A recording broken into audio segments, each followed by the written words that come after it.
இவர் பகட்டாக பக்கத்தில் வைத்தார். பாராளும் மீனாட்சி தேவியை, பரிவான கயற்கண்ணியை இவர் பகட்டாக பக்கத்தில் வைத்தார். 12 ஆண்டாய் மீனாட்சிக்கு அருந்தொண்டு ஆற்றுபவர். ஐயா வந்தாலும் சரி, அம்மா வந்தாலும் சரி இவர்தான். ஐயா வந்தாலும் சரி, அம்மா வந்தாலும் சரி இவர்தான். இவர் இந்த பக்கமா அந்த பக்கமா, எந்த பக்கமும் இல்லை. இவர் மீனாட்சியின் பக்கம், அன்னை மீனாட்சி இவரின் பக்கம். கண்ணப்பன் ஒப்பதோர் அன்பில்லை கணித்தார் மணிவாசகர். கண்ணப்ப நாயனார் நாமத்தை கனிவாய்ச் சூட்டினார் தியாகராசர். கண்ணன் எனும் மன்னன் இவர்தான் கருமுத்து கண்ணன். நீதியரசரின் முத்து குவியலை அறிமுகம் செய்து தொடக்க உரை தருக. தக்கார் அவர்களுக்கு பொன்னாடை அணிவித்து சிறப்பு செய்யுமாறு சங்கத்தின் முதுநிலை துணைத் தலைவர் லேனா சண்முக செட்டியார் அவர்களை அன்போடு வேண்டி கேட்டுக்கொள்கிறேன். பொன்னாடை நினைவு பரிசு வழங்குகிறார்கள்.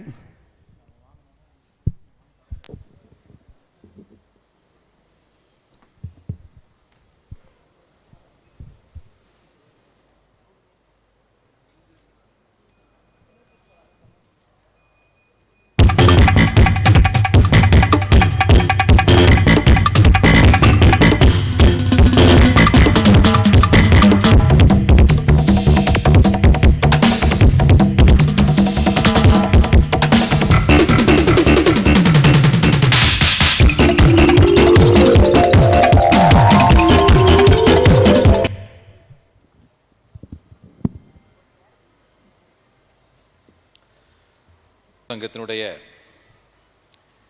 தலைவர்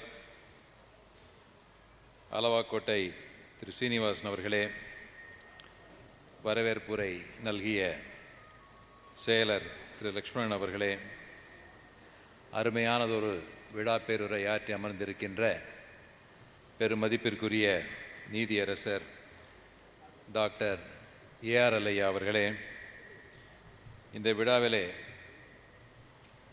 சிறப்புரையாற்ற இருக்கின்ற நண்பர் ரகுபதி அவர்களே, திரு வள்ளியப்பன் அவர்களே, திரு பழனியப்பன் அவர்களே, திரு ஞானம் அவர்களே, திரு நாச்சியப்பன் அவர்களே, திரு ஏஎன் சொக்கலிங்கம் அவர்களே, ஏனைய நகரத்தார் பெரியோர்களே, ஆட்சிமார்களே, அனைவருக்கும் முதற்கண் பணிவின் வணக்கங்களை தெரிவித்துக் கொள்கின்றேன்.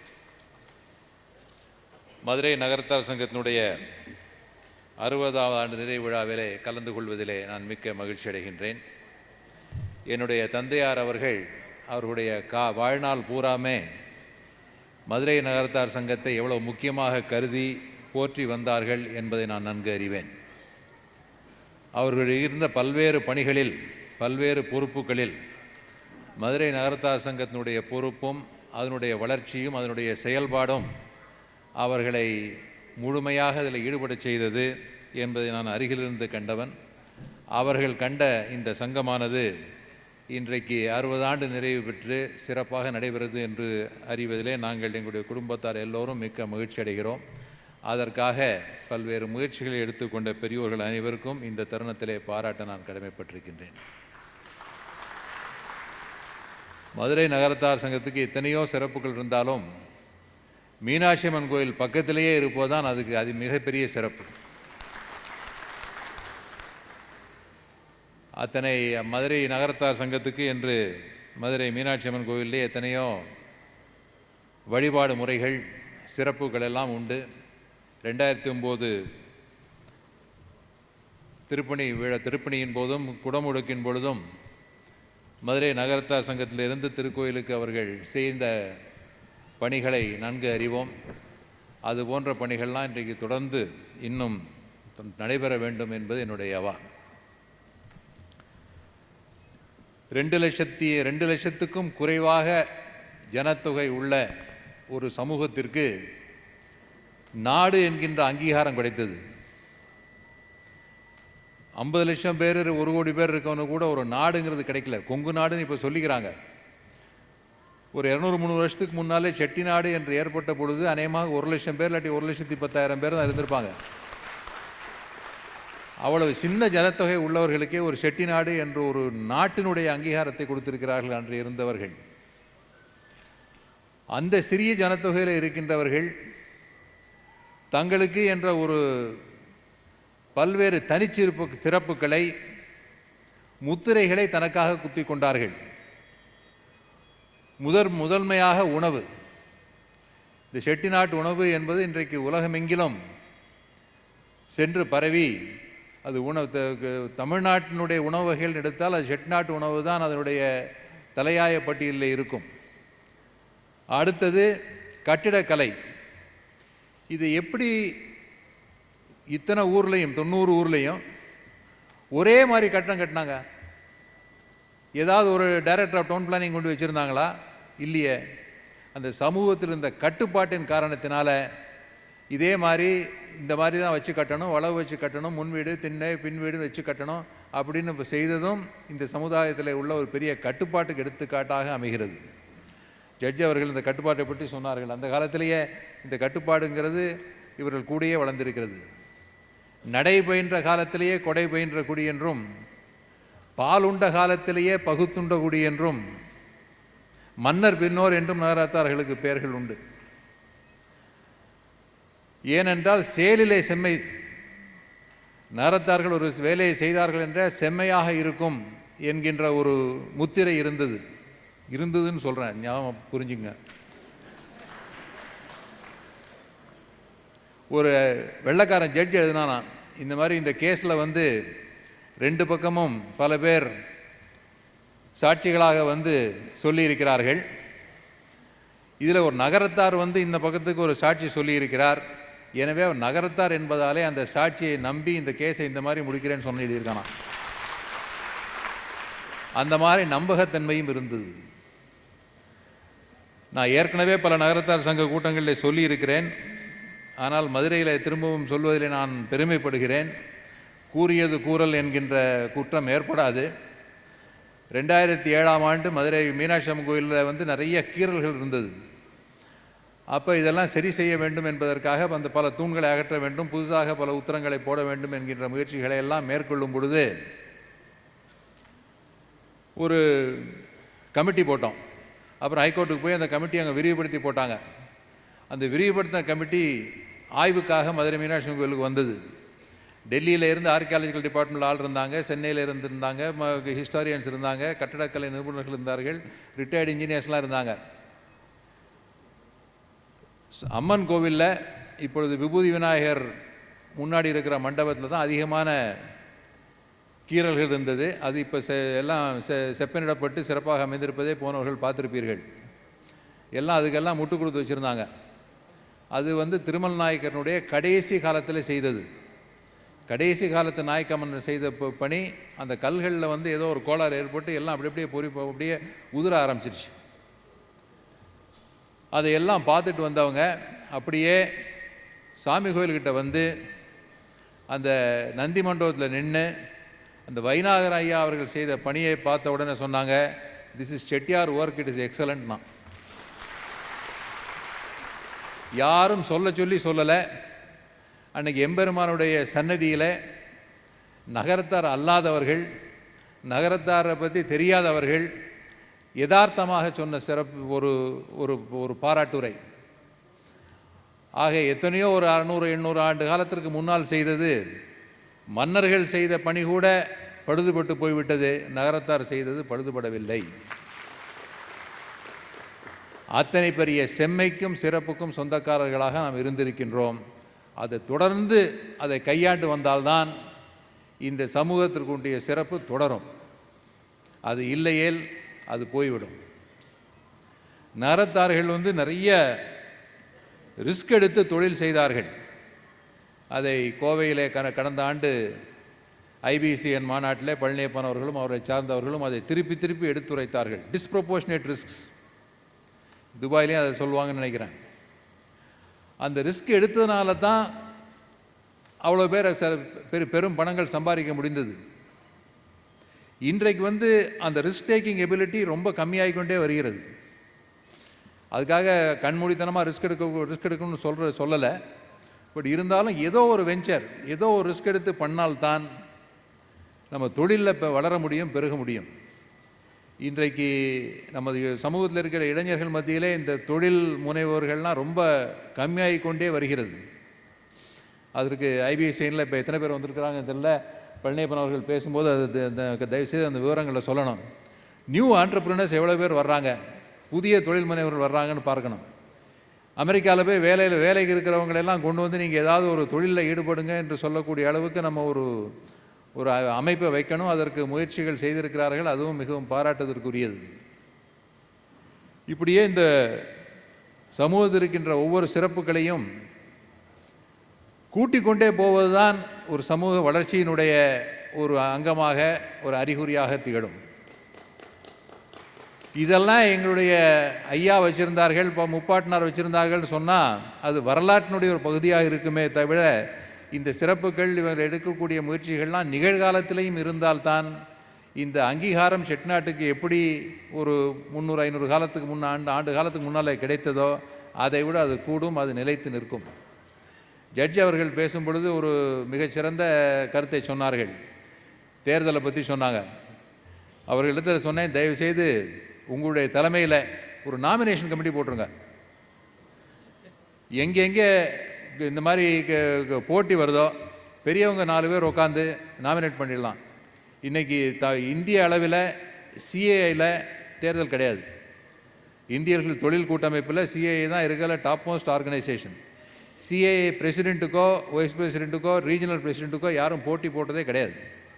ஏனென்றால் நாமினேஷன் கமிட்டி இருக்கும். நாமினேஷன் கமிட்டி டிசம்பர் மாதம் கூடுவாங்க. டிசம்பர் மாதம் கூடி அதில் சொல்ல வேண்டியவங்க சொல்லுவாங்க, எனக்கு கொடுங்க, உனக்கு கொடுங்க, அவர் இல்லை இல்லைன்னு சொல்லுவாங்க. நாமினேஷன் கமிட்டியில் முடிவு பண்ணிட்டாங்கன்னா பிப்ரவரி மாதம் அதை அப்படியே அமல் நடத்திடுவார்கள். ஆக இந்த எலெக்ஷனில் ரகுபதி அவர்களுக்கு மட்டும் விதிவிலக்கு கொடுக்கலாம். பாக்கி எல்லாருக்கும் இந்த நாமினேஷனில் வர வேண்டும் என்பதை ஒரு சிஸ்டமாக கொண்டு வருவார்களே. ஆனால் இந்த சமூக பணிகள் செய்கின்ற சங்கங்கள்லாம் இந்த பாலிடிக்ஸ் இல்லாமல் இருக்கும் என்பது ஜட்ஜஸ் நல்ல கருத்தை சொன்னாங்க. அதையும் நான் ஆமோதித்து வழிமொழிகிறேன். அடுத்தபடியாக ஜஸ்டிஸ் அவர்கள் அவர்களுடைய புத்தகத்தை அறிமுகப்படுத்தி ஒரு சில சொல்ல வேண்டும் என்று என்னை பணித்தார்கள். ஜட்ஜி பல புத்தகங்கள் எழுதியிருக்கிறார்கள், ஆங்கிலத்திலும் தமிழிலும். முத்துக்குவியல் என்கின்ற புத்தகம் இது 16வது புத்தகம். இது சமீபத்திலே சென்னையில் வெளியிடப்பட்டது. அதை சற்று அறிமுகம் செய்ய வேண்டும் என்பது என்னுடைய அவா. அதற்காக ஜஸ்டிஸ் அவர்கள் அளித்த பல்வேறு பேட்டிகள், அவர்கள் எடுத்து கொடுத்த கருத்துக்கள், அவருடைய கட்டுரைகள், இதில் எல்லாத்துடைய தொகுப்பு தான் இந்த புத்தகம். முழுமையான தொகுப்பு இல்லை, ஒன் ஆஃப் தி கம்பைலேஷன் தான். ஜஸ்டிஸ் அவர்களை பற்றி உங்களுக்கு தெரியும், மிக ஆழ்ந்த தொல்குடியிலே தோன்றியவர்கள்.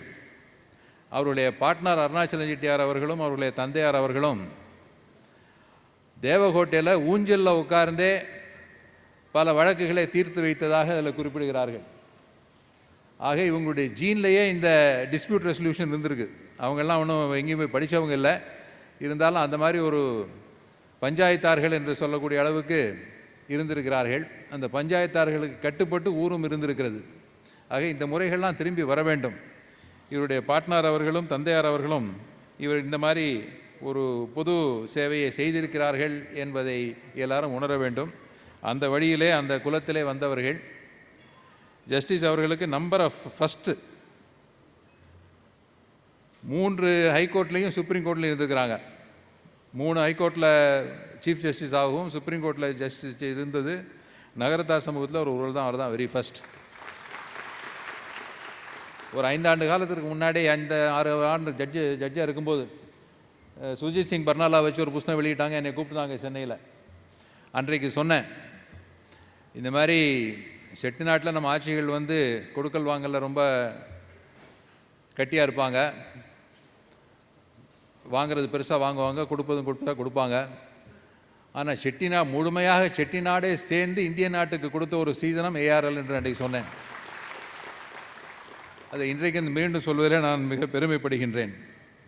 டாக்டர் ஆஃப் லாஸ் என்று பட்டம் பெற்றவர்களும் நகரத்தாரில் முதலாக அவர்கள் தான் இருந்தார்கள். அவருடைய தீர்ப்புகளையெல்லாம் நீங்கள் உத்து பார்ப்பீர்களேயானால் அதில் ஒரு மனிதாபிமானமும் சமூக கண்ணோட்டமும் இருக்கும். இது லா எப்படி இருக்கணும் அப்படிங்கிறது அடுத்தது, அது எல்லாருக்கும் இருக்கும்.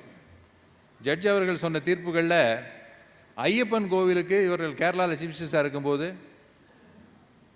பொன் வேய வேண்டும் என்று ஒரு தீர்ப்பாக சொன்னது ஜஸ்டிஸ் தான். அதனால தான் இன்றைக்கு அங்கே பொன் போட்டிருக்கிறார்கள். குருவாயூர் கோயிலுக்கு அதே மாதிரி பல பேர் யானைகளை கொண்டு வந்து கொடுக்குறார்கள். அப்போ இவர்கள் போயிருந்த போது இவளுக்காக தோண்டி இருக்கிறது, எப்படி இந்த யானைகளே கொடுத்துக்கிட்டே போனால் நூற்றுக்கணக்கான யானை வந்து அதை எப்படி மெயின்டைன் பண்ணுவான் தேவஸ்தானத்துன்னு சொல்லி அந்த யானை கொடுக்குறவன் அதுக்கு சேர்த்தான பராமரிப்பையும் சேர்த்து கட்ட வேண்டும் என்கின்ற ஒரு முறையும் கொண்டு வந்தவர்கள் ஜஸ்டிஸ் தான். இந்த பப்ளிக் பிளேசஸில் புகைப்பிடிக்கக்கூடாதுன்னு இன்றைக்கி எல்லா இடத்துலையும் போட்டிருக்கிறோம். அதனுடைய ஜட்ஜ்மெண்ட் வந்ததும் ஜஸ்டிஸ் ஏஆர் அவர்கள் தான் முதல் சொல்லியிருக்கிறார்கள். அவர்கள் ராஜஸ்தான் மாநிலத்தை உயர்நீதிபதியாக இருந்த தலைமை நீதிபதியாக இருந்த பொழுது அதில் முறைகேடாக நடந்தப்பட்ட நீதிபதிகள் சபார்டினேட் ஜட்ஜஸை 26 பேரை ஒரே நாளில் நீக்கம் செய்திருக்கிறார்கள். ஆக மனிதாபிமானம் இருக்கும், கண்டிப்பும் இருக்கும் என்பதை அங்கே உணர்த்தி காட்டுகிறார்கள்.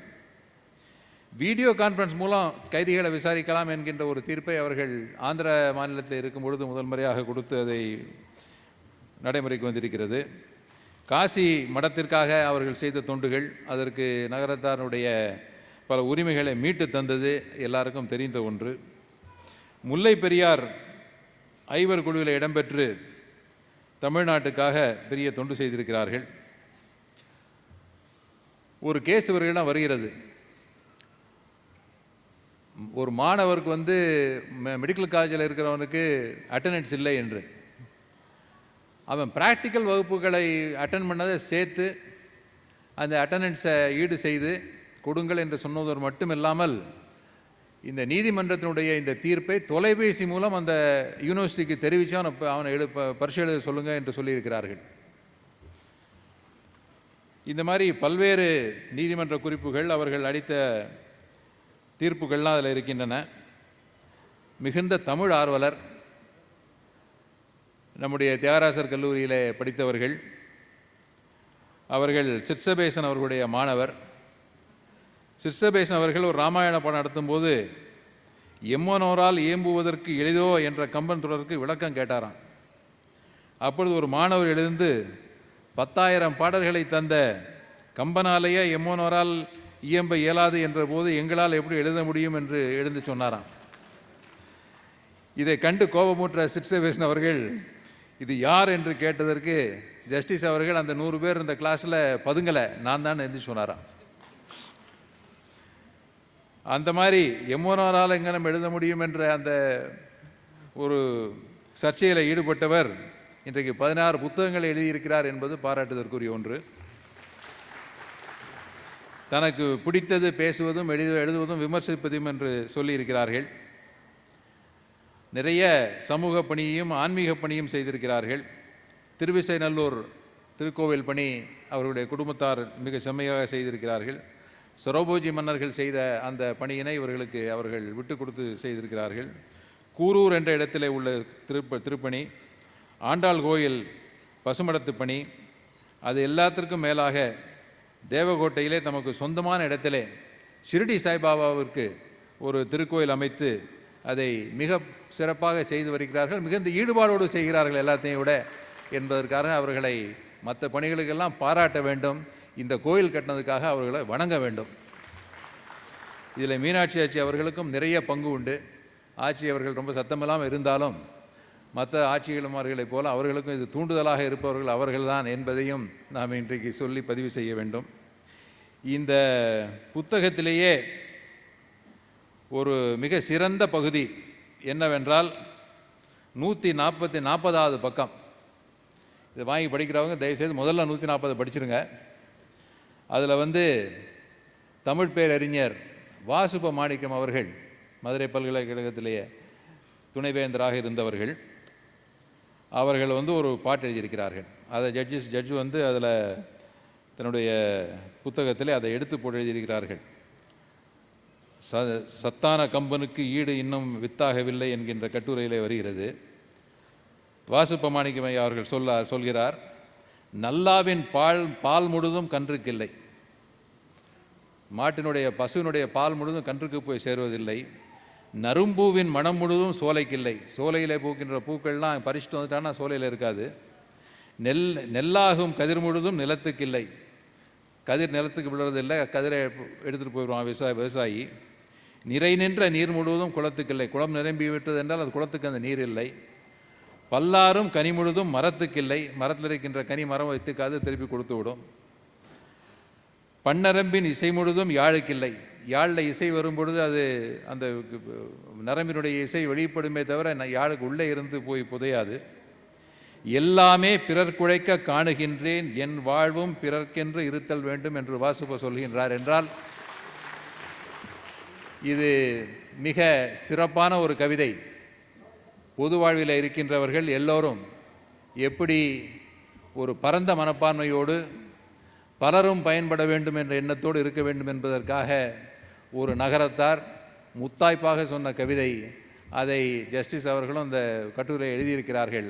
அத்தனை சிறப்புள்ள இந்த புத்தகத்தை நீங்கள் வாங்கி கண்டிப்பாக படித்து பயன்பெற வேண்டும் என்று சொல்லி மீண்டும் இந்த விழாவிலே பங்கேற்று சிறப்பிக்கின்ற வாய்ப்பினை எனக்கு அளித்த மதுரை நகரத்தார் சங்க நிர்வாகிகளுக்கு நன்றி சொல்லி, மதுரை நகரத்தார் சங்கமானது இன்னும் பல உயர்வுகளையும் சிறப்புகளையும் பெற்று இன்னும் பல ஆண்டு காண வேண்டும் என்று வாழ்த்தி விடைபெறுகிறேன். வணக்கம். தக்கார் அவர்களுக்கு நன்றியை கூறிக்கொள்கிறோம். நகரத்தார் சங்கத்தின் 60ஆம் ஆண்டு வைர விழாவின் நிகழ்வுகள் நேரடி ஒளிபரப்பு. இணையதளம் www.vircham.tv. இணையதளம் www.vircham.tv.